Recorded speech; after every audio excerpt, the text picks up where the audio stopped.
Hello and welcome to the Kongversation. I'm Hyle Russell. I'm Jeff Onan. And 2 weeks ago, Jeff, you, myself, and Mitchell Wolf, we all sat down to do a mock draft in the spirit of the NFL draft, which was happening that week.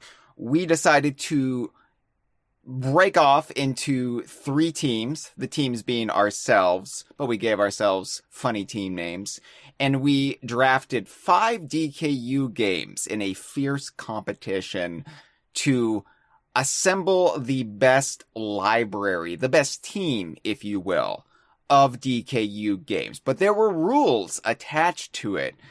Once somebody drafted a game, that game could not be drafted by someone else. No ports or remakes. So it was cutthroat. It was fun. I don't know if it was good listening, though. It's hard to know. People sometimes seem to enjoy it. People seem to get into the spirit of it once they realized what we were doing. And we decided we would leave it up to the DK Vine patrons at dkvine.com/Patreon to vote on which of us assembled the best team. Effectively, which one won the draft.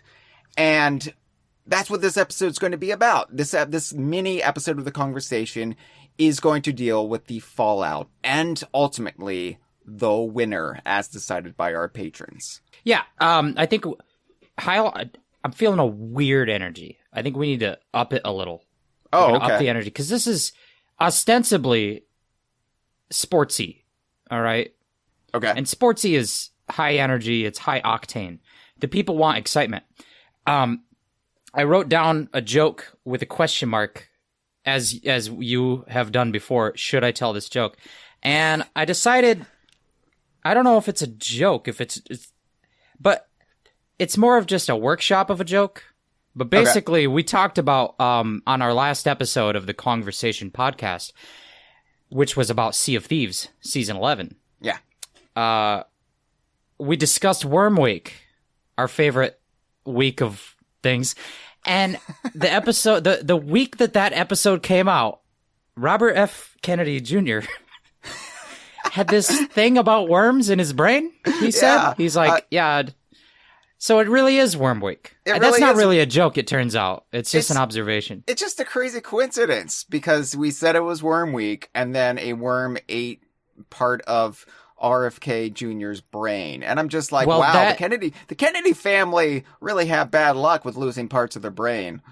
I was going to say, I always thought a worm might have been the second shooter. I'm sure there were some worms underneath the grassy knoll. We never really looked underneath, did we? Yeah, well, I'm sure that all of the Kennedys have been eaten by worms eventually. What a tragic family history. But yeah, anyway, I don't know if this is a joke. This is more just recounting American tragedies. It's a workshop of a joke. So if you say that, then no one can yell at me. We're working on it. We'll get there. Yeah, don't judge us for the jokes that haven't ripened yet. Right, we're on our way. But I do want to point out, because you people, yes, you, they might be wondering, where the hell's Mitchell Wolf? Yeah. He's not here, where he is. He's not here.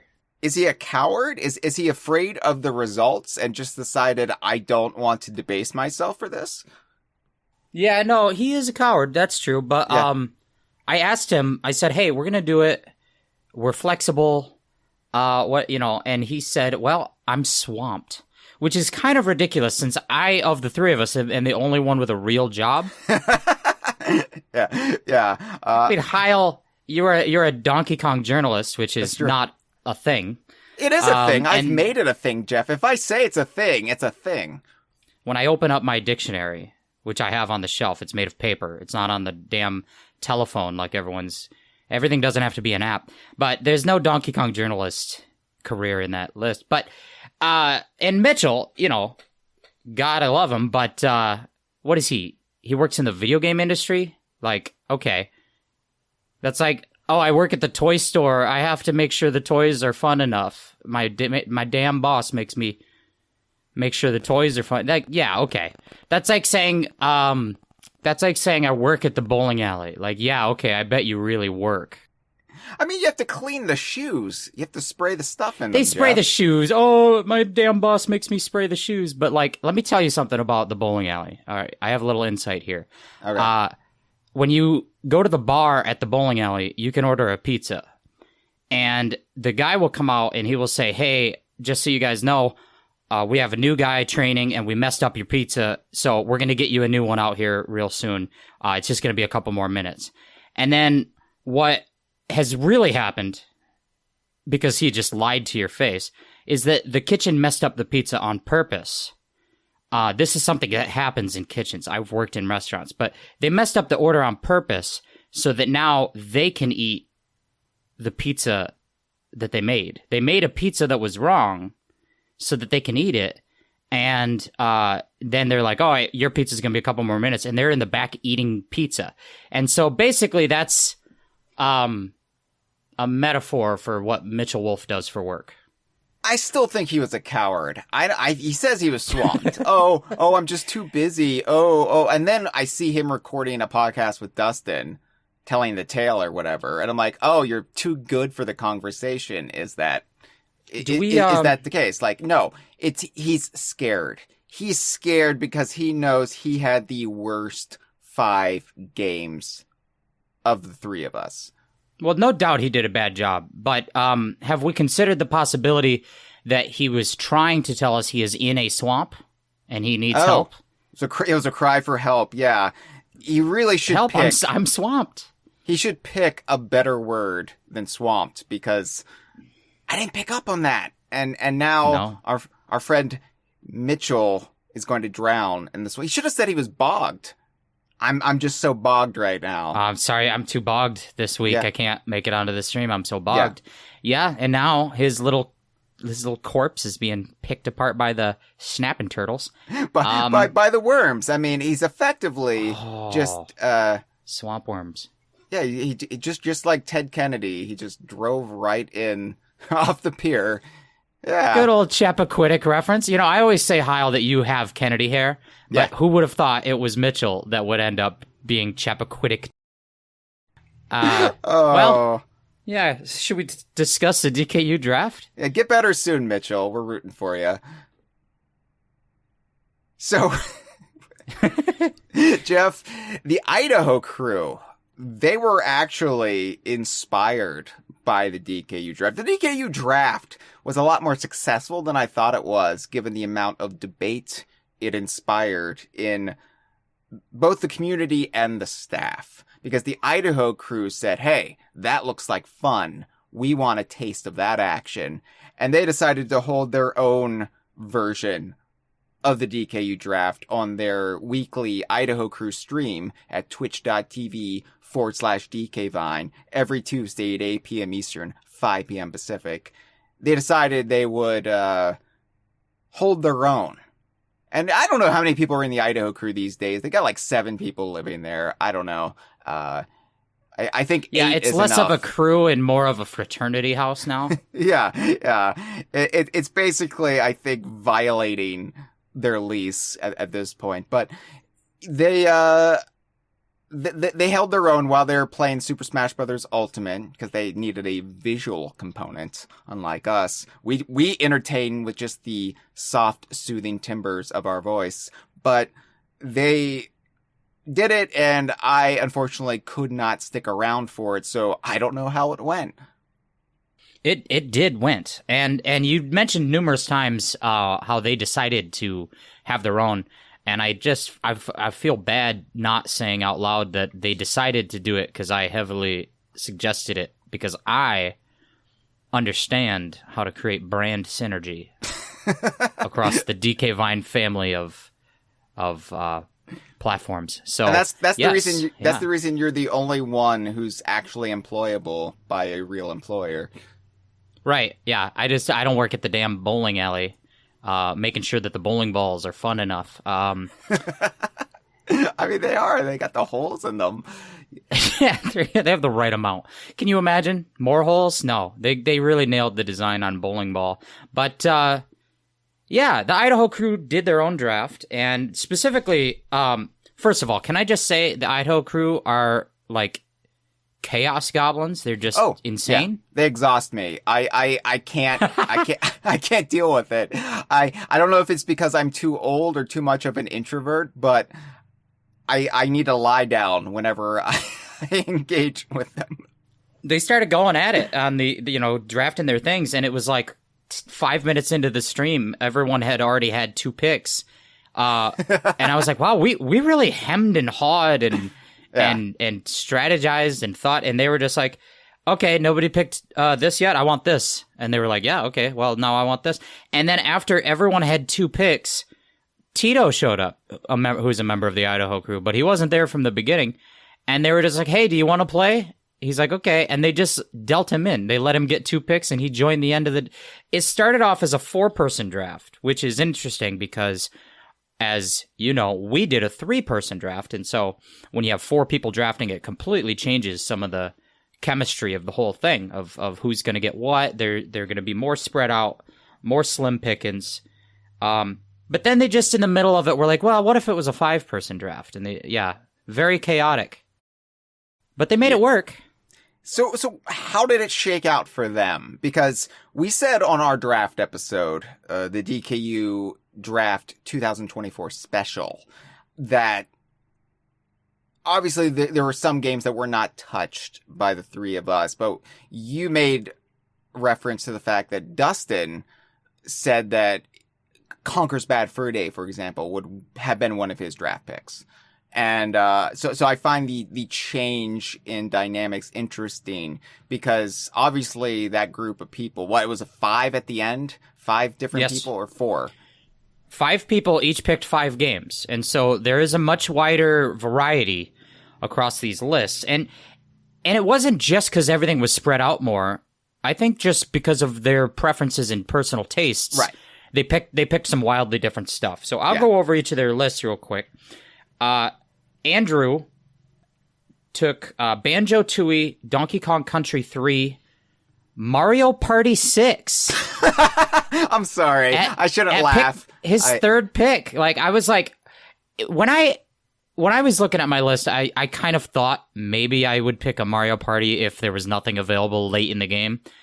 But man, Mario Party 6 as the third pick on your team is kind of wild. That's not even one that has Donkey Kong as a playable character. What the hell?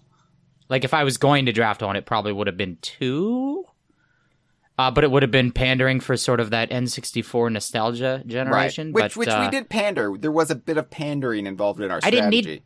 I didn't need to pander to the N64 generation with Mario Party 2, because I had Banjo-Kazooie and Diddy Kong Racing. You did. Which we will be discussing. We will. But yeah, so Andrew, after Mario Party 6, got Star Fox Adventures, and then Banjo-Kazooie Grunty's Revenge. Okay. So two Banjo games, Tooie and Grunty's Revenge, Donkey Kong Country 3, Star Fox Adventures, Mario Party 6. I can't get over Mario Party 6, sorry. Gut reaction on that 5. Yeah. Mario Party 6 is the standout. Yeah. It's a standout for all the wrong reasons. And no slight towards people who love the Mario Party series, or who might have nostalgic memories of that entry in particular. I mean, they came out at an annual rate back then, and if you were the right age, at the right place, at the right time, Mario Party 6 might be your Mario Party. It's just a weird choice to me. It's odd. I think that it is actually seen as one of the best ones. Okay. Which, in our live stream chat, Porygon Q has said Mario Party 6 is one of the best. I also will give a shout out to Just Andre, also in the chat. Yes, hello. Who was making a Shrek reference when we were bringing up Swamped. I almost did it, but I thought, without Mitchell here, I don't outnumber Hyle. I can't force my Shrek references. Is there a swamp in Shrek? Shrek lives in a swamp. For the audience members, Hyle genuinely once made a reference to Shrek living on like a mountain or something. And I think it's like one of the most fundamentally core facts about Shrek is He's that he a mountain lives in a troll, swamp. right? Like he comes down No. from the mountains and he gobbles up the children. He doesn't. No. I'm gonna move on to Adam's list. Okay. Adam had a list of 5 games. Donkey Kong Country Tropical Freeze, All right. Viva Pinata Trouble in Paradise, Hell yeah. Yooka-Laylee and the Impossible Lair. Nothing wrong with this list so far. And I will point out here that when Adam said those words, Dustin immediately blurted out, "Fuck you, idiot." And it was so surprising I wrote it down. I just didn't see it coming at all. That's what you gotta do. I mean, I had a very visceral reaction when you drafted Diddy Kong Racing, Jeff, so... Yeah, that's true. And I guess in both drafts, the person who drafted Impossible Lair went right before a person that wanted to draft Impossible Lair right at that moment. Yeah. Because you took Impossible Lair right before I could get it. That's and right. Dustin apparently was champing at the bit to, or swamping at the bit to take Impossible Lair. Bogging it down. He, like... Impossible Lair, I don't think people outside of the DK Vine community or the, like, inner depths of the Rare/Platonic fandom understand how much that game means to just the fans at large. It's a very quiet game in the broader video game talk sphere, right, online, but within our fandom, it is a beloved entry, and it's getting to the point of, like, zealotry, how passionate we are about it, so. Yeah, big fan. And then Adam also had Mario Kart 8, or Mario Kart 8 Deluxe, whichever version you... We kind of say in this list that whenever you pick a game, you're getting kind of all versions, or just an ambiguous... whatever version. Yes, an amalgamation of all the versions, because it wouldn't be fair to start dividing up the versions, because... Yeah, we wouldn't want 3 different people to pick a different Donkey Kong Country and have... That would just be less interesting on our lists. And the last one Adam picked was Demon Turf. Oh, that's a spicy choice. And that's nothing against Demon Turf. I really like Demon Turf, but that's more of a sleeper outside choice. That's not one of the go-to titles, but we get 5 people in there. It's gonna get a little bit more nuanced and right when your goal. I think that Adam's goal there was I don't have a 3D platformer, so I better pick a 3D platformer. Which I'm gonna say right now, spoilers, but I'll say it. Nobody picked Yooka-Laylee, the original Yooka-Laylee. Nobody picked that. With 25 picks, that is surprising. I would have probably picked Yooka-Laylee here instead of Demon Turf, but I've personally never played Demon Turf, so that would be a reason for that. It's good. It's on Looks the cute. Switch. It's on the Xbox.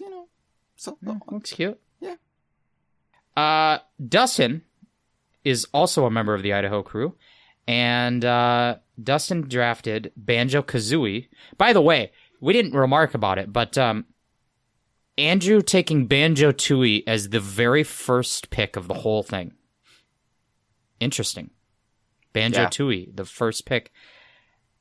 I think that for a certain person, you adore Tooie maybe much greater than Kazooie. But I think that the common wisdom, if you're trying to win the popular vote here, the common wisdom would be to say that Banjo-Kazooie appeals to more people more broadly as the one to take, I think. Banjo-Kazooie is sort of the entry level where I think most people will be in agreement on it, where Tooie maybe takes a couple turns where some people just can't get on board with it, or it just becomes a little bit too much for them. Everybody who likes Tooie also likes Kazooie. Yes. But everyone who likes Kazooie doesn't necessarily like Tooie. Obviously, Tooie has its, like, devotees, its hardcore fans. But yes, it's a less controversial choice to go with Banjo-Kazooie. Right, so Dustin's list, continuing on. Dustin had Banjo-Kazooie, Super Smash Bros. Ultimate, Punch-Out for the Wii. That's the dark horse pick there. Yeah, definitely. And again, in the middle of his list, not not the slim pickings at the end. Right, bold choice. Then Conker's Bad Fur Day, as Dustin said he would take. Dustin did end up getting Bad Fur Day late in the game. And then lastly, Donkey Kong King of Swing. Interesting. Okay. Well, Dustin tells no lies. Dustin drafted Conker's Bad Fur Day, and DK King of Swing, I can see it's an interesting King of Swing over Jungle Climber, because I feel like I hear more nowadays whenever anybody brings up, they pay on pegging duology, if you will. Jungle Climber's usually held up much higher than King of Swing. King of Swing will get lauded for its art style, but not so much gameplay compared to Jungle Climber. So interesting. I think that the people who like those games, which a lot of us do, are actually really coming to appreciate King of Swing having a different art style, the 2D sprites, whereas Jungle Climber just looks like, what if Donkey Kong Country graphics, but like kind of worse. Yeah, but it has a banana extraterrestrial who comes down and speaks in the Banana Fana Fo Fana song, and that's pretty sweet. Xanadu is a top tier character in a mid tier line of games. I love Payon, but like they're not the top of the line DKU games. They're dark horse late round draft picks. And yet they stumbled upon making Xanadu, who should have just become a core character. Like, Xanadu should be in every Donkey Kong game. Xanadu should be in every game, period. Yeah. Yeah, and if I become president, he will be. Next, we have Cameron. Cameron drafted Donkey Kong Country 2. Obviously. Diddy Kong Racing. Ooh. Sea of Thieves. Okay. Grabbed by the Ghoulies. And Killer Instinct 2013. There's the dark horse. Okay, so it's interesting because Cameron, up until that point, had picks that you or I had, Jeff, on our list. And then all of a sudden, it just, here's Killer Instinct. And I could see Cameron picking Killer Instinct 2013. That makes complete sense to me. But that is, I think, the dark horse pick there. And every Idaho crew member thus far has had a dark horse pick. It's interesting. Yeah, and part of that, you can say that, the field is spread thinner. But then, like I said, some big games like Yooka-Laylee didn't get picked and stuff. So it's interesting. Cameron did not take a 3D platformer, so maybe Yooka-Laylee would have been good there. But I don't dislike the Killer Instinct pick. No. I am curious how much of our viewing audience would put a lot of stock in that pick. Like how many DK Viners are also fans of Killer Instinct to much of a degree? I don't know. I don't know the overlap. Probably not large, but yeah, I think there are the people out there who are just general Rare fans who might have gotten into it, even before we decided, yeah, that's the Lord of Games on Rash's back, sure. But it's just, it's one of those things that, generally speaking, you're going to go for Donkey Kong or Banjo-Kazooie or some sort of permutation of those two. Maybe Conker in there, maybe something more off the beaten path like Grabbed by the Ghoulies. But yeah, Killer Instinct's probably a little bit more afield, but probably around the same level as Demon Turf or Mario Party 6. Yeah, interesting picks. And Punch Out Wii. Punch Out Wii, yeah. Which is a great game. I'm not detracting from any of these games. I do like these games. So, lastly, in the Idaho crew, we have Tate, also known as Tito. Tate came in late. It's a rhyme. That's how you know it's true. But Tate's list has Donkey Kong 64 right out the gate. That's that's pick number one. Okay. Tate came in as just such an agent of chaos. It's just coming in late. They said, "You want to jump in? Okay, I'll jump in late. I'm taking Donkey Kong 64 and Super Smash Brothers Melee." That was the two picks that Tate came in and made immediately. And then as it went along, Hyle, you might want to buckle up. You want to make sure your socks are on tight. The rest of Tate's list. I do have straps installed on my chair. Thanks to Mitchell. That's a reference, right? Because didn't he say he's the straps? You said we're... we'll have to listen back to our last episode together. But, yeah, too bad he's dead in the swamp. Yeah. I made fun of his profession. What's wrong with me? We watched him drown like Phil Collins watched that person drown. I watched someone watch Mitchell drown. I didn't watch Mitchell drown. But at least you're going to write a great song about it. I was watching Hyle while Hyle was watching Mitchell drown. And, yeah, so here we go. Donkey Kong 64, Super Smash Bros. Melee. Donkey Konga. Is he doing a bit? Like, is Tate doing a bit? Because I don't know. Like, Donkey Kong 64, I get. Right? Like, obviously, it's much more disputed in quality, but it has its fervent fandom. Donkey Konga is such a piss take of a choice. I'm sorry. Well, the next pick, and this is how Tate delivered this. I'll take Conker's Pocket Tales. Okay. And this was before Bad Fur Day was off the board. So I wrote that down because I was like, okay.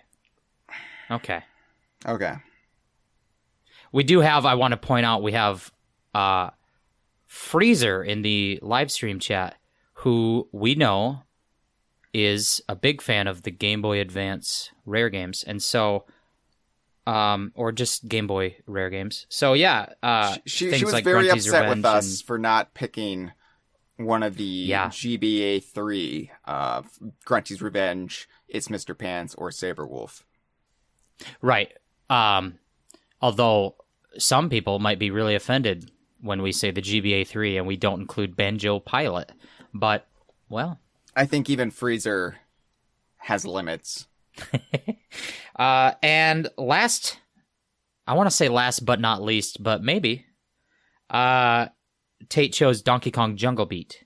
No, that's not least. Donkey Kong Jungle Beat is a lot better than Donkey Konga. Donkey Kong Jungle Beat is a real choice. Donkey Kong Jungle Beat is a good game. People might have issues with it for its lack of anything related to Donkey Kong other than Donkey Kong and the banana, but it's still like a quality game, whereas Donkey Konga has ditties in it. I'm sorry. Yeah, no. Donkey Kong is not a good game, but it does have a cover of Wild Thing. Yeah. Which, the Trogs, right? Yeah. Oh, yeah, the Trogs. We're trogging. Getting trogged in the bog. But, yeah, so there's... Hyle, I want to just... I know that's a lot of information to put in your head. 5 different lists. 25 games. Yeah. Does something jump out to you as, I think that's the best list? Cameron had a good list, but Cameron had Sea of Thieves, Diddy Kong Racing, Donkey Country 2, Grab by the Ghoulies, Sea of Thieves, and Killer Instinct. Yeah, Cameron's is pretty top tier, I would say. I really can't find fault with those picks. Yeah, I think that Adams is very strong. Tropical Freeze, yes. Trouble in Paradise, Impossible Lair, and Mario Kart 8 Deluxe. Then the Demon Turf is the sort of wild card out there. I would say Adam might have the second best. Or maybe even the first best. I can't really decide between that or Cameron. Dustin with Banjo and Smash Ultimate and Bad Fur Day is a good, strong 3. King of Swing is cute. And Punch Out for the Wii is surprising, but good. Yeah, I that's kind of on par with Killer Instinct 2013. I might raise an eyebrow over it. It doesn't move the needle for you at all. But I will accept it, yes. Yeah. Well, you might be surprised because we came up with a little point system to decide the winner. We didn't wait for a Patreon vote for the Idaho League draft. We did it right there live on stream, and at the end of the day, it was Andrew who won the prize. with his selections of Banjo-Tooie, Donkey Kong Country 3, Mario Party 6, Star Fox Adventures, and Banjo-Kazooie Grunty's Revenge. Okay, like, I'm sorry. And just so you know, the way we decided it was we let every member of the Idaho crew vote for who they thought was the best, but not allowed to vote for themselves. Okay. So from the other 4, pick one. And then, in addition to that, we took a poll of the stream audience and gave them, like, a vote. So it's like you have Adam's vote, Andrew's vote, Cameron's vote, Dustin's vote, Tito's vote, and then the whole stream audience is a 6th vote. And after all of that, it was Andrew who came out on top. Okay, like, that's weird to me. That Mario Party 6 doesn't even have a playable Donkey Kong, people. What are we doing here? Neither does Banjo-Tooie. Oh yeah, but it has Banjo and Kazooie and Mumbo even. So I'll allow that. Yeah, it's weird. It's weird to me, but okay. All right.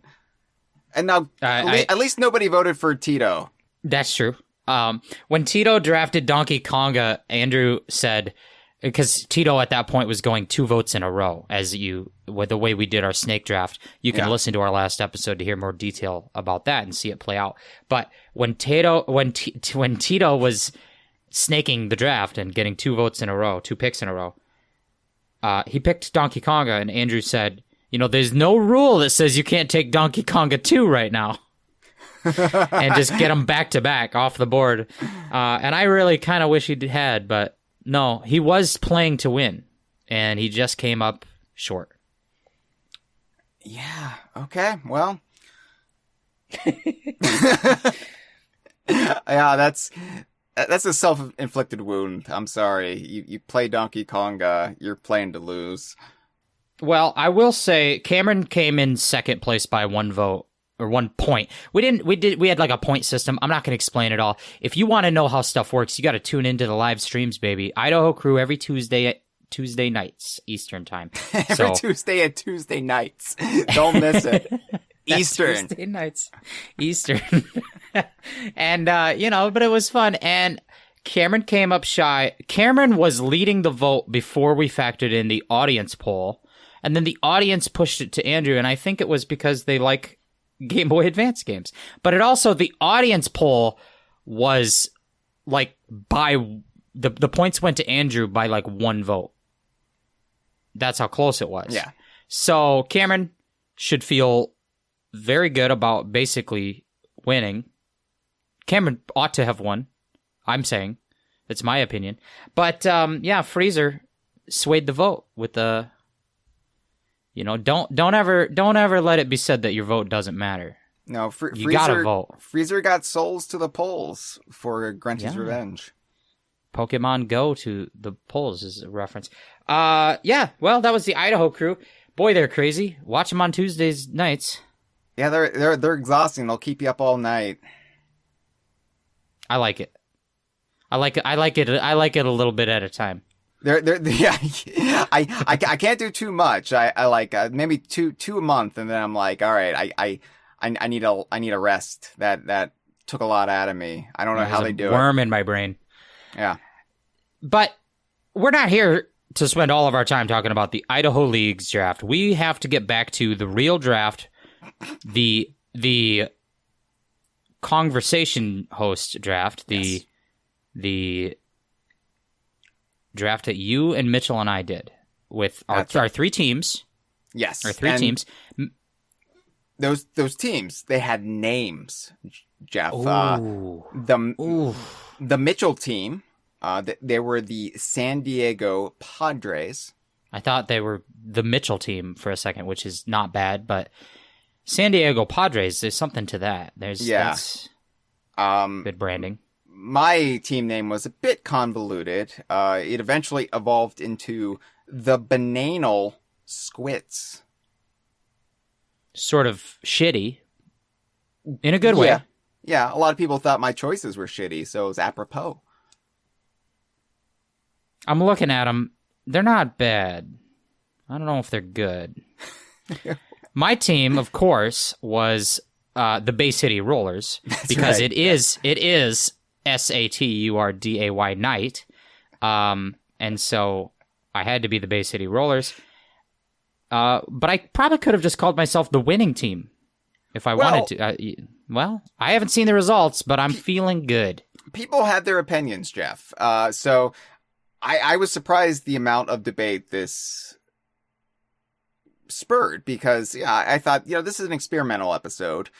We don't really know if people will warm up to it. It's a bit more of a game than most conversations are, which are usually thoughtful discussion that borders on obscenely long. So having something that's more rapid fire with a little bit of friendly needling back and forth, I was like, we'll see how this works. I don't know. But people seem to like it, and I think we might make it an annual tradition, because it did seem to be pretty popular. We might, change the formula up next year. Maybe we'll draft something else. Maybe we'll bring in more people. I don't know how we'll do it, but we'll revisit it for sure. But yeah, basically we did, as you said, the snake draft, where I think Mitchell got the first draft pick based on coin flip or randomized number generator or whatever, and then I got a pick, and then Jeff, that meant you got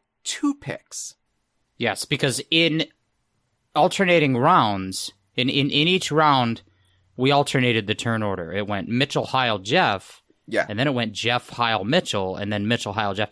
And so on the ends of that snaking snake, I got to have 2 picks, and then later Mitchell got to have 2 picks, and Hyle conveniently got to have just the middle, most medium pick every single round.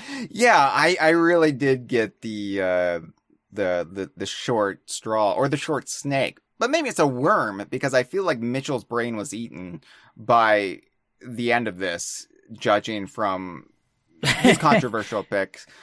So yeah, basically, yeah. Should I just tell our individual picks? I'll tell I think Mitchell's. so. Let's. Yeah. Maybe we'll alternate. You say Mitchell's, I'll say yours. You say mine. It's fun that way. I don't know. That's confusing. Mitchell's. No. It's a snake draft. No, yeah, but I'll be Mitchell, you be you, and I'll be me. God, I don't get it. Oh, okay. Right, no, I get it. No, yeah, that was more confusing, but now I'm there. So Mitchell started off with Super Smash Bros. Ultimate, which was a bold play, because he started off with a cameo game. And as beloved as Ultimate is for what it brought to the DKU, or brought back to the DKU, I should say, it's still a wild swing for your first pick. Whereas my first pick, I played extremely safe. I went with Donkey Kong Country 2, one of the most beloved entries of the most beloved series in the entire DKU. And I was feeling pretty smug about that. I was like, I got DKC 2. But then what I didn't account for is Jeff getting back-to-back picks. That's right. Neither of you did. And I think that all 3 of us didn't really grok some of the strategy of this. I think we all were thinking through some strategic ideas of what we wanted to do. But I've been thinking a lot about it in hindsight. And I think that you both made the wrong first picks. Both of you. Badly. First of all, Donkey Kong Country 2 is, I think, the best game on any of the lists. And I also think it is the worst first-round pick of the ones that were made. And the reason being that it is a great 2D platformer, but I think there are a wealth of options at great 2D platformer. If you can't get Donkey Kong Country 2, you have Donkey Kong Country 1, Donkey Kong Country 3, Donkey Kong Country Tropical Freeze, Yooka-Laylee and the Impossible. There is a lot of great backup choices if your number 1 2D platformer gets off the board. So I think that was the wrong move. And then Mitchell with Smash Ultimate, I think that's clearly the most popular Smash Brothers pick, but I don't think that your list is going to be fully judged on what your best cameo game is. I think that ultimately you need to have some of those great nostalgic N64 or SNES rare era games, and even if you have the best Smash Brothers, it's like that's gravy. You're buying the gravy before you bought the meat. Yeah. And in the end, what we discovered is that you both left me with what I think are the two best picks, but you left them all the way to the third guy, Banjo-Kazooie and Diddy Kong Racing, which I think probably should have been pick number 1 and pick number 2 in one or the other order. See, I thought for sure Mitchell was going to go with Banjo-Kazooie first, so I was not even factoring in Banjo-Kazooie in my potential draft option. It was there, but I didn't think I was going to get to play Banjo-Kazooie. However, I did not anticipate you picking Diddy Kong Racing as well, and I don't know why, but I didn't really, in the moment, I didn't even plan it. Like, yeah. I was kind of stunned at what I was left with for choices, and I almost played the worst play, which I was about to go, well, if I can't get Ultimate, I better get Melee while I have a chance. And if I can't get Country 2, I better get Tropical Freeze while I have a chance. I almost did that. And guess what happened when I decided not to do that? I still ended up getting both of those games later in the draft. So that worked out great for me. You guys not only left me with the two best, I think, picks to go off the board first, you also left me with my backups that are my counters to both of your picks, which I found quite interesting. Jeff, out of the three of us, he is the one who watches televised sports and understands the inherent strategy behind draft picks. Where Mitchell and I don't have real jobs. And so we live in that's true. We live in a fantasy world of bowling ball holes and pizza. And it's just sad because we don't have the real world skills to deal with this. So Mitchell burned his brain out a little with the shoe spray, but I will tell you this. Yeah. I find and we're acting like I have the best list. I don't know who won. I don't know the results. Hyle does know. We're going to get to the results. I haven't opened the envelope yet, Jeff. Yes, we have not Steved this, Harvey. But what I want to say is I find the lists fascinating in terms of how they reflect our personalities. And I think we should quickly run through all of them in a second because we're going too slow. I'm the one slowing us down. But I want to say Mitchell's list is the list of a very smart critic who knows better than the audience. Mitchell's list is the mommy knows best list. I know the right games. And then Hyle's list is a little naive. It's a little bit it's all heart. It is Hyle being a lover boy, which we have to love. I've got the straps on my chair, Jeff. Yeah. Oh, you're I don't know. I said Loverboy, so my brain is just trying to work in the song Working for the Weekend, but it doesn't really relate to straps. I don't have a real job. Every day is the weekend, baby. Every day is the weekend when you're a Donkey Kong journalist, asterisk, and then at the bottom of the page it says not a profession. And then my list is like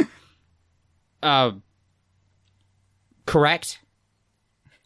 You went the populist. You went for the populist choices, and don't get me wrong, Diddy Kong Racing, Banjo-Kazooie. The goal is to win a vote, so yeah. And so what you had effectively was the most revered 3D platform in the DKU. Like, and obviously people will have their opinions. Some people might prefer 2E, some people might be really into Donkey Kong 64 or whatever, but just by and large, the most revered 3D platformer in the DKU and the most cherished racing game for DKU/rare nerds. Yeah, Cameron in our live stream chat is pointing out that you would think that Mitchell's pick of Sonic and Sega All-Stars Racing with Banjo-Kazooie would have swayed Cameron. We know Cameron loves that game, or those games, but this is a good point we didn't discuss on the episode. The issue being that game has a much better, or I think a much better sequel that is not DKU. That's right. Sonic All-Stars Racing Transformed. Yeah. And because that game exists, it actually retroactively hurts this game, which is a very good game. Yeah. I think that Hyle, let's speed round it. Let's name everything on our lists. Okay. You do Mitchell and yourself, and I'll do myself. Are we still going to go in like snake draft order? Yeah, so, okay, yeah. You Smash Ultimate, then Country 2, and then Kazooie. I did Banjo-Kazooie and Diddy Kong Racing. Right. And then I went back to Hyle. That put me on my back heel. Like, I was just stunned that Mitchell and I both lost both of those games because I feel like they were both part of our strategy. And because Jeff got back-to-back picks and we had these, like, beloved games that we wanted to draft first, we lost on these very obvious picks. So I had to go bold. I went for Sea of Thieves. Yeah, Sea of Thieves. I'm curious. It's interesting because Cameron also picked Sea of Thieves in the Idaho League draft, and I felt that Cameron had the best list.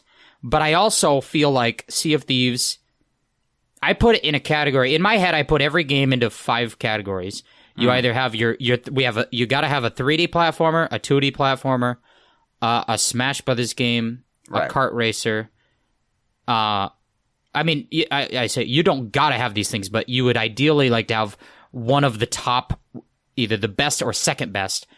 Kart racer, Smash Brothers, 2D platformer, 3D platformer, and my 5th category is, I just call them the cult picks. And the reason that they're the cult picks is that some people, they're going to matter a lot to, and to other people, they're going to not matter at all, or maybe even be a negative. And I think Sea of Thieves is in that zone. And same goes with some of the Game Boy Advance games. Same goes with Conker's Bad Fur Day or Viva Pinata. Which is wild because Sea of Thieves has surpassed 40 million players and was like the most downloaded game on PlayStation like the last week or two, whatever. So it's ludicrous that is a cult pick, but I see what you mean when like referring to our audience. Yes. I think there are enough people in our audience that just are never going to get along with Sea of Thieves. It's an online multiplayer game, and it's just not their cup of tea. And that goes for a lot of the kinds of games you could pick, and that's why I call them the cult games. And I my own list, as grabbed by the Ghoulies, I put it in that category. So you took Sea of Thieves very, I would say, early in the draft, your second pick, and it got back to Mitchell, who took 2 games in a row. That's right, yes. And it's your job to say what they are. Is it? Okay, so Mitchell took Banjo-Tooie as a direct response to Banjo-Kazooie, and as a response to DKC2, took Donkey Kong Country. So there's Mitchell's 3D platformer and 2D game.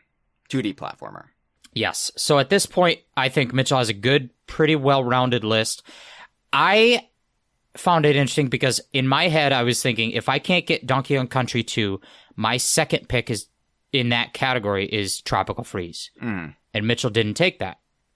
Yes. I also was thinking... Mitchell went with the original, yes. He went with Donkey Kong Country. It's not a bad pick. We all love Donkey Kong Country. But I almost would put Country 3 also above Country 1. Yes, for sure. And then, depending on what's on my list, I might put Impossible Lair also more important because it adds variety. Like if you already had another Donkey Kong game, then having Impossible Lair does add variety to your list. It gets the Yooka-Laylee characters in there and the Platonic brand. Which is what I did for my third pick. I went with Yooka-Laylee and Impossible Lair. And that might have been a mistake because I already had DKC2, and I'm just doubling down on 2D platformers, albeit one that does have a very inventive overworld, like map screen kind of top-down style gameplay, which taps into a little bit of the like GBA games that Freezer loves. Yeah, I mean, Impossible Lair is amazing, but when you were leading into that pick, you were saying, I don't have a 3D platformer, so maybe I should take one of these things. And for one, I thought it made sense for you to take a 3D platformer eventually, but at that point in the draft, you didn't need to because I have one, Mitchell has one. Whatever one you're thinking about taking is still going to be there later. Right. But in fact, you didn't take it one then, and you didn't take one ever. No. Donkey Kong 64 or Yooka-Laylee or even Conker's Bad Fur Day, none of them ended up getting taken by anybody. No, and I picked Impossible Lair, which set you up to pick the low-hanging fruit because you had yet to pick a 2D platformer. So since I grabbed Impossible Lair, that left you with still a couple good options, but you picked Tropical. Oh, I'm sorry, I shouldn't spoil it, Jeff. Well, I did get to take 2 picks here, Yeah. and they were exactly the 2 picks that I was hoping you would leave me with. My counter to Country 2, which was Tropical Freeze, and my counter to Smash Ultimate, which was Melee. And now, obviously, when I say counter, I'm not saying that I've got the better one than you have, but I'm saying I've got the next best thing. Yeah. And so when people look at my list, they're like, well, you've got some great stuff, and then you've got the second best version of some great stuff.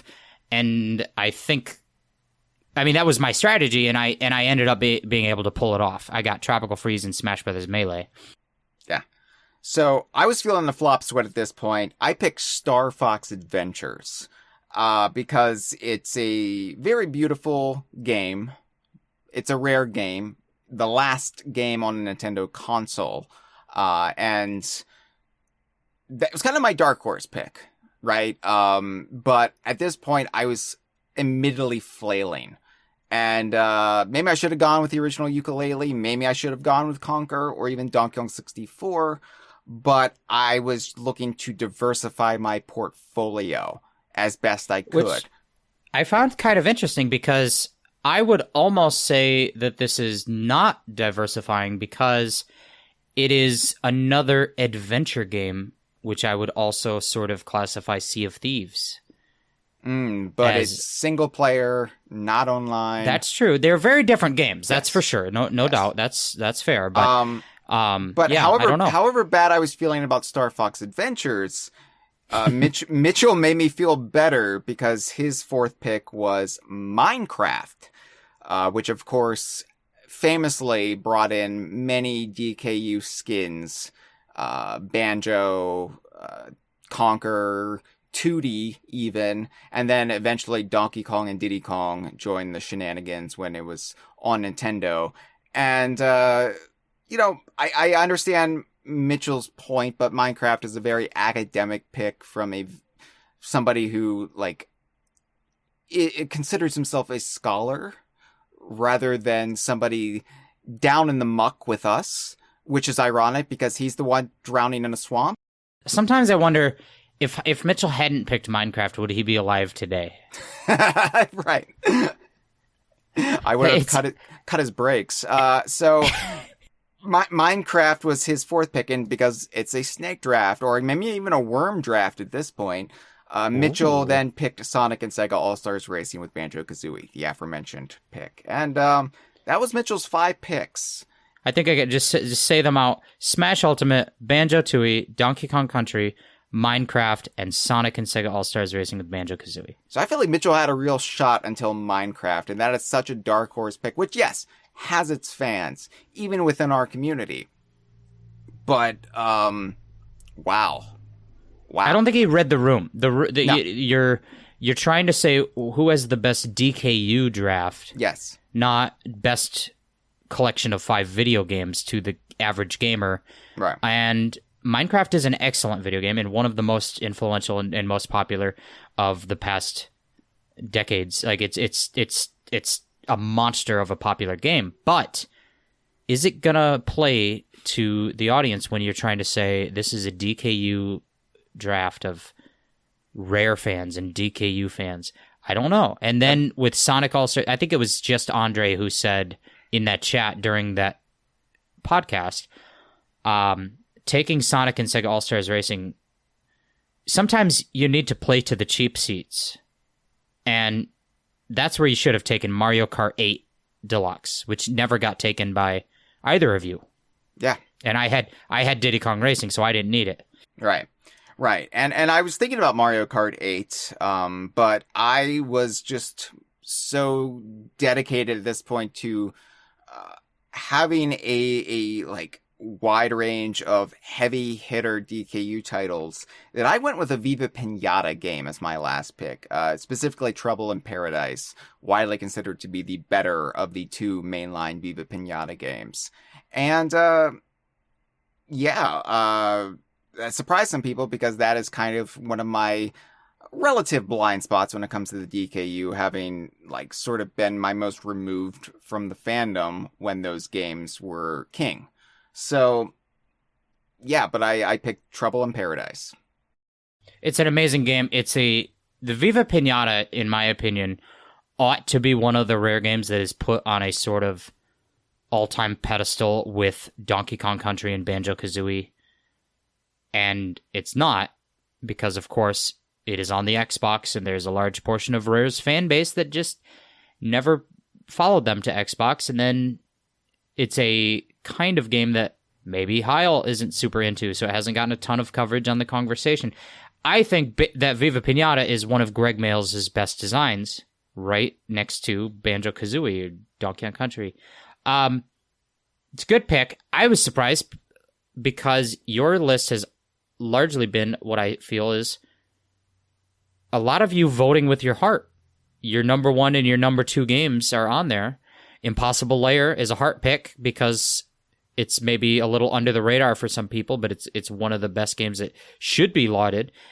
Star Fox Adventures is a bit of an oddball. And then at this point, I thought, oh, well, it's clear. Hyle is probably going to take Grab by the Ghoulies. That's Hyle's third favorite game. Is that right? Fourth favorite. Oh, what's your third? Banjo-Kazooie. Oh, yeah. Okay. No, that makes sense. But no, you didn't take Ghoulies, and I had earmarked this spot on my list for a cult pick, a wild card pick, a pick that for the people who love it, it's going to move the needle, and for the people who don't, it maybe won't. And Grab by the Ghoulies was my pick in that spot. I thought that Viva Pinata occupies a similar spot. And if you had taken Grab by the Ghoulies, I probably would have taken Trouble in Paradise. So we would have been just swapped. Yeah. But I was happy with getting Ghoulies and you were a little shocked at me taking it, or maybe giving me a little grief of thinking it might not be the best pick for the audience. Yeah, I got my heart picks out of the way, and then I was just playing to basically frantically catch up, Jeff. What I felt catching up to you, because you got Banjo-Kazooie and Diddy Kong Racing, and I recognized what a devastating 1-2 punch that was. So yeah, in another timeline, maybe Ghoulies would have been on my list if I felt like I had the room to improvise a little bit, jazz. But I felt like if I was going to pick an Xbox era rare game, pre-Sea of Thieves Xbox era rare game, Trouble in Paradise was going to be the one that reached more people than Ghoulies. I don't disagree with any of that. So then, Hyle, your list ended up with Donkey Kong Country 2, Sea of Thieves, Yooka-Laylee, The Impossible Lair, Star Fox Adventures, Viva Pinata, Trouble in Paradise. Yes. My final list was Banjo-Kazooie, Diddy Kong Racing, Donkey Kong Country Tropical Freeze, Super Smash Bros. Melee, and Grab by the Ghoulies. Now, I have a couple things. The first thing I want to say is I want to address the notion, Mitchell brought this up a lot, and right at the start, Mitchell and I both were feeling some implicit sense that maybe going first was a disadvantage. I didn't necessarily want to go first, and Mitchell ended up having to go first and said he had not wanted to. And Mitchell then brought up a couple times that my 1-2 punch pick in the first round was a big advantage. Now, I've thought about this, and I'm going to tell you right now, I feel strongly that it wasn't an advantage if not for the fact that you guys left me the best options. But here's the alternative. If you guys had taken the correct picks, which is Banjo-Kazooie and Diddy Kong Racing, and left me neither, I would have taken Smash Ultimate at that point, and then I would have reflexively counter-taken Banjo-Tooie. I would have still left Donkey Kong Country 2 on the table, and Hyle would have probably been able to pick it up. And now, but imagine that scenario. One of you has Banjo-Kazooie, one of you has Diddy Kong Racing, and I have Smash Ultimate and Banjo-Tooie. In that moment, are you guys feeling like I'm sitting at a huge advantage? I don't think so. I think you guys are feeling good about your chances. I think going third, especially with the snake draft, has an advantage, because I just explained to you that it was not an advantage. No. I am saying, though, that you could reflexively base both your number 2 and your number 1 picks based on what we did first, whereas we didn't have the room to respond, to react. So yeah, you have the advantage of being reactive, but then you have less choices because a couple of the best ones are already gone. And I think the problem is neither of you guys took the best ones. You didn't take the ones you should have took. Now, in the moment, if I had been in your spot, I probably also would have not made the right pick. Diddy Kong Racing was a real Hail Mary for me in that moment. It's only in hindsight that I'm thinking it was probably the best pick overall to take, because the gap, the drop off between having Diddy Kong Racing and then having the second best kart racer, the drop off in how much goodwill that buys you is massive.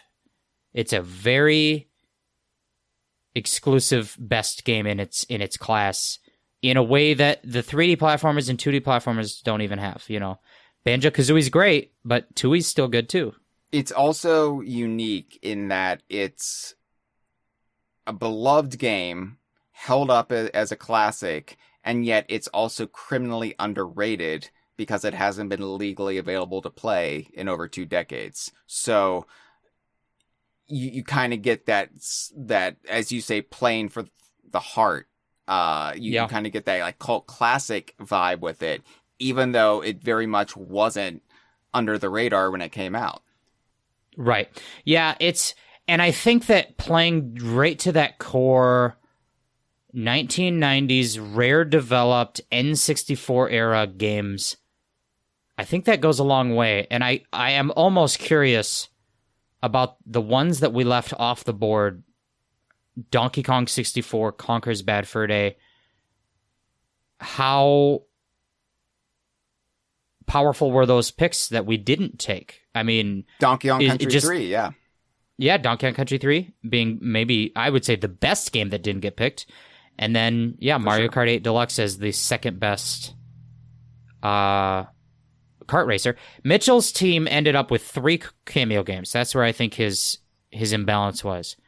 And then your team, you have a couple of 2D platformers, a couple of adventure games, no cameo games, no Smash Brothers, no Mario Kart Racer, and no 3D platformer. I think it says maybe a lot there's an imbalance there. Yeah, my imbalance is that I picked all rare or platonic, which it's a very me pick, admittedly. No, and they're all good games.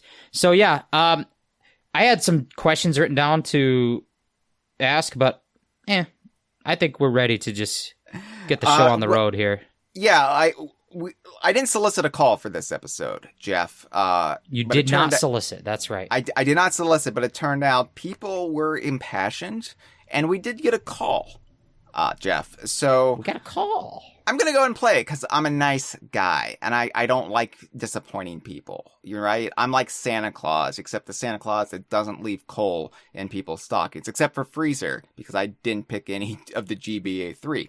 But we will play this call just to kind of get a sense of what people were thinking, or at least this one person was thinking. Because everybody had an opinion on this who listened. There were advocates for all 3 of us. It turned out there were. All of the chat rooms or comment sections seemed to be split. So I still don't know who won. Yeah, so we're gonna take this call just to kind of get a sampling in audible form, and then I will open up the envelope and reveal the results for everyone. All right, let's do it. Hyle, Mitchell, and Jeff. This is Traveler of the Stars. Thank you for the podcast. Honestly, I have no idea who won. I'm going to leave this one up to Hyle. Is what I would say if I didn't think that, against my better judgment, Mr. Call Hater himself, I got to give it to Mr. Moanin' Bone and Onan, Jeff Onan. My vote goes to him. Now I'm not any grab by the bullies hater. But the problem, and Hyle, I'm going to lump you in there as well. When you're trying to pander to the masses, I'm not sure if Star Fox Adventures and Grab by the Ghoulies are the best choices, you know? Not speaking ill of those games or anything like that, but it's like, I don't know, choosing nuts and bolts, you know? It's like, I'm not nuts and bolts hater either, but it's like, is that the game to choose and you're pandering to the masses? I don't know. Why not go for Mario Kart Tour? I know it's Electro's the sexy pick, but it's got Dixie, it's funky, has a lot of cool characters. I don't need to name all the names. You know who I'm talking about. That's okay. But I will say, Mitchell was spicy, right? I can't believe he didn't say spicy at all. I was kind of waiting for it, like that Simpsons meme, like say the line, right? I was waiting for Mitchell to say it. He didn't say it. Minecraft, you know, everyone was laughing at you, and maybe you weren't playing to your audience, but that was a ballsy move. And Smash in the first round was also ballsy. I'm kind of surprised how far Tropical Freeze got without picking it. I'm happy Jeff picked it. But I guess you're a bunch of old fogies, so I guess I should have expected that. Just kidding. Also, Hyle, I am so sorry. Everything I say about you, all the compliments are true. I forgot last time I was Ollie and Jeff. You all are really, really great. Even Jeff. Keep up the great work. And yeah, see you. Well, thanks for the call, Traveler of the Stars. Almost forgot the compliments. It'd be a shame if somebody forgot to do their bit on the conversation. But yeah, ultimately, Traveler said that Jeff had the best 5 games. I also felt that way. Well, I think I felt that way too. Like, we were supposed to be tearing down each other's picks, right? And I think by the end of the episode, I was basically saying up front, oh, Jeff won. I would probably put my thumb on the weight a little bit, like on the scales, right? Like I probably shouldn't have been so in awe of Jeff's pick, but like just looking at it from taking a step back, Banjo-Kazooie and Diddy Kong Racing, that's a hard double act to combat. And then you throw in Tropical Freeze, you throw in Melee, which is held up as the best Smash Brothers game, I think, still, in broader consensus. I think Ultimate is my preferred, but, you know, Melee has the big dedicated user base, you know, the little tournaments in the malls or whatever. And then, Ghoulies, as a dark horse choice, is probably one of the best dark horse choices you can make, because it's still got that great Greg Mayles design. It still feels vintagely rare from the 90s, even if it was their first Xbox game. Yeah, so I was impressed by Jeff's picks. I mean, I still stand by my picks, mostly. Well, I'll say this. In our live stream chat, we actually have had a couple of people saying Minecraft is a great pick. And this is my feeling. We gave Mitchell a lot of grief for picking Minecraft. We drowned him in a swamp. My feeling was, we did. He's fucking dead. But my feeling was, for the people that it's going to matter to, that's a very strong pick. But I think, again, I put it into that cult section of, there's going to be people who vote who say, oh, well, I can't, you know, I can't give points for Minecraft because it's not much of a it's not very DKU game. We're really voting for what's the classic rare games here in a sense. I don't know. And again, I don't know the results here. Maybe Mitchell won. But Freezer in the chat saying we were too mean to Mitchell. My take on that is that if Mitchell didn't want us to be mean to him, he probably should have shown up for this fucking episode instead of chilling out in the California surfer life that he's living. He's too busy. He's wheezing the juice. I like how, on one hand, we tear down Mitchell by being so academic and arrogant, and then on the other hand, he's Pauly Shore. Yeah, buddy. He's surfing his way through the swamps of California. No, you know, wheezing the worms. Yeah, I think both like Minecraft and Sonic and Sega All-Stars Racing with Banjo-Kazooie. And Mitchell said this when he picked Sonic and Sega All-Stars Racing with Banjo-Kazooie. Like, they're both very good games. But the DKU vibes in both are limited to, I can play as Banjo or Kazooie. You know what I mean? Yeah.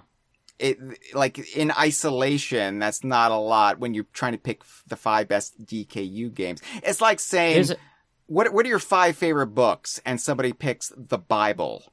Well, we're not really maybe yeah. It's one of the best books in theory, but it's like you're bringing in a different kind of emotion into what should be just more of a scholarly debate for like these specific parameters. You're telling me that you got to remake my pizza.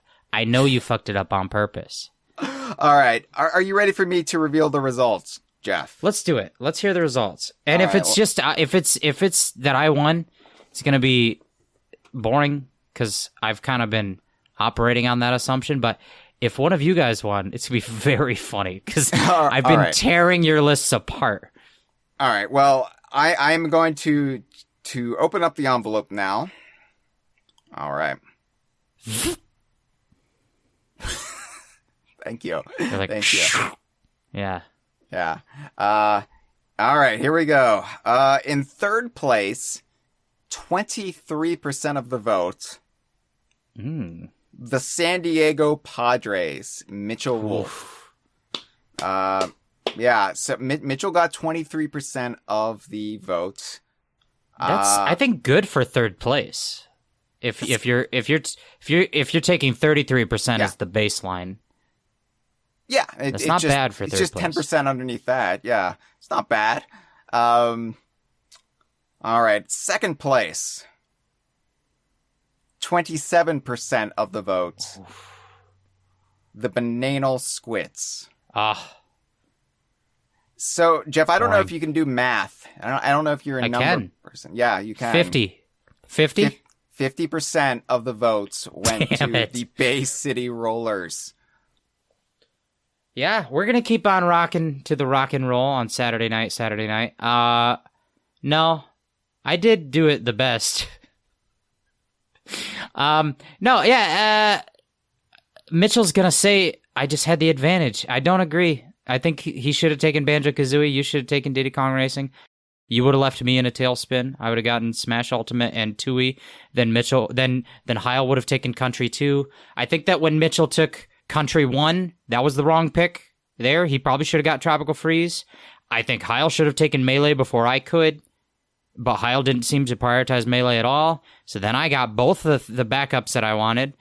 If I hadn't, I would have gone somewhere else. I probably would have gotten Country 3 and then grabbed by the Ghoulies that early. Then it goes back to you guys. You do whatever the hell you want. I think every step of the way you did a bad job. No offense, though. You know what? Have you considered Star Fox Adventures, though, Jeff? I mean, have you really considered it? I had not considered it. I think that you're right. Star Fox Adventures exists. Yeah, well, you should have tried to win. Oh. Freezer in the chat says Mitchell should have gotten 90%. Well, you can tell that to his 90% corpse in the swamps. How much of his brain is left is 90%. Yeah. The worms, they're the Grab by the Ghoulies worms, which is the final ghoulie that you meet in the game, Grab by the Ghoulies. I know this because when you play it, you get an achievement on Xbox as soon as you see a worm, and it says, you've seen all the ghoulies.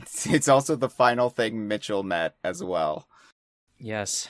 Jeff, I'm really sorry. I know how much you hate the phone calls. It turns out we got another call while we were recording this. What? And I'm a nice guy, and I don't want to upset people. So I'm going to have to play this call again. I'm sorry. I was a good boy. I listened to a call already. I know, today. but now you have to listen to a second call. I'm sorry. All right. I'll do it. All right. Hey, Hyle. It's Jeff. Onan. First time, long time. Kongversation. I just wanted to say, on our last episode of the Kongversation where we talked about Sea of Thieves Season 11, I forgot my duty in which I promised the audience I would pitch a Kongversation slogan every episode. So I'm going to go ahead and do that right now and get it out there. Okay, ready? All right. DK Vines, the Kongversation. Hyle took bad pictures of me, and I don't want those to get out or be seen about at all. So now I have to be on his podcast because he said I have to be on his podcast to not have him share those nasty pictures he took of me. So yeah, there's the idea for a slogan. Let me know if that's going to fly, if we're going to go with that slogan or not. Just to go ahead and let me know. All right. Bye. Thank you for the call. Honestly, I have no idea. I'm going to leave this one up to Hyle. This has been a File 2 production. Que rico.